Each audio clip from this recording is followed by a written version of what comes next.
અરવલ્લીના પવિત્ર યાત્રાધામ શામળાજી ખાતે ભક્તોની ભીડ જામી। પૂર્ણિમા અને રક્ષાબંધનના પાવન પર્વ નિમિત્તે હજારો ભક્તો ઉમટ્યા છે। વહેલી સવારથી ભગવાન શામળિયાના દર્શન માટે ભક્તોની લાંબી લાઈનો લાગી।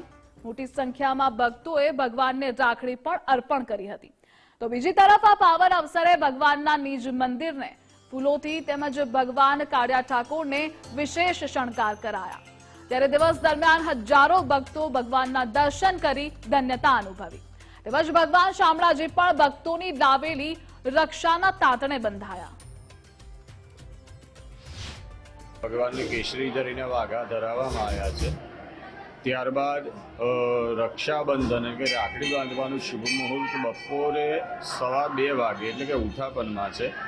ઉથાપનમાં ભગવાનને પહેલાં સોનાની રાખડી અને ત્યાર પછી ભાવિક ભક્તો દ્વારા લાવેલી રાખડીઓ બાંધી અને ભક્તોની સંપૂર્ણ મનોકામના પૂર્ણ થાય તેવા ભાવથી ભગવાનને તે અર્પણ કરવામાં આવશે। પૂનમ છે, રક્ષાબંધનના પવિત્ર તહેવારે અમે દર્શન કરવા આવ્યા છીએ સ્પેશિયલી।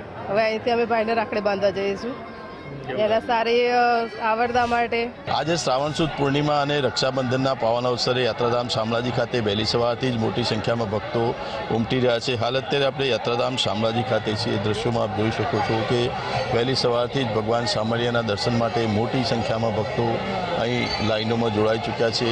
આજે રક્ષાબંધન અને ભાઈ અને બહેનનો જે પવિત્ર તહેવાર માનવામાં આવે છે, ત્યારે યાત્રાધામ ખાતે વહેલી સવારથી ભગવાન શામળિયાના દર્શન માટે પણ મોટી સંખ્યામાં ભક્તો અહીંયા ઉમટી રહ્યા છે। ખાસ કરીને ભક્તો દ્વારા ભગવાનને પણ રાખડી ચડાવવામાં આવી રહી છે। રાખડી અર્પણ કરી ભગવાનને રક્ષાના તાતણે ભક્તો દ્વારા બાંધવામાં આવી રહ્યા છે। ત્યારે વહેલી સવારથી જ મોટી સંખ્યામાં ભક્તો યાત્રાધામ ખાતે ઉમટી ભગવાનના દર્શન કરી ધન્ય બની રહ્યા છે।